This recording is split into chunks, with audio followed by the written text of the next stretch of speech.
Какво ста хора, аз съм Иво, най-нормален тиктокър на екраните ви.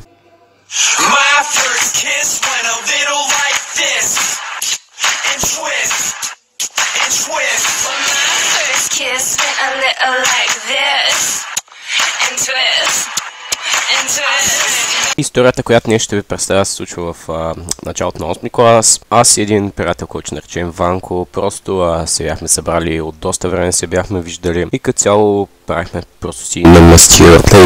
И нали решихме да направим върховна простия, да тръгнем да откраднем капачките на някой, просто нали капачките на колата, братле, не на шибаните колела. И нали просто си ходихме и видяхме някакво BMW, братле, и видяхме някакви като окей, смисъл, метални са, нека вземем просто една и да си изнесем. Нали, аз се наведох, тръгнах да ги вземам и при което, нали, ушки ме прекриваше, при което някакъв човек просто изкръщя: "Какво правиш ти там, бе?" И бяхме някакво като нищо. Цял той беше някакъв като: "Ако ти вземе къдеш капачките, ще ти чупа ръчичките, аз бавим." И като цяло аз бях някакъв като: "Holy shit, братле, окей." И нали, просто тръгнахме по пътя, нали, като най-големите олигофрени, смисъл, yes.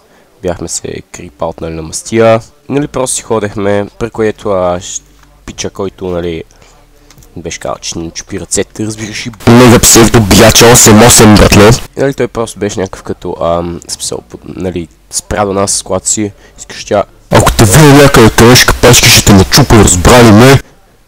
И като цяло, да, yes. Ще ме набие някой. Yes, супер, доволен съм. И като цяло това беше от днешната история, хора. Благодаря, че гледахте и можете да очаквате нова история скоро.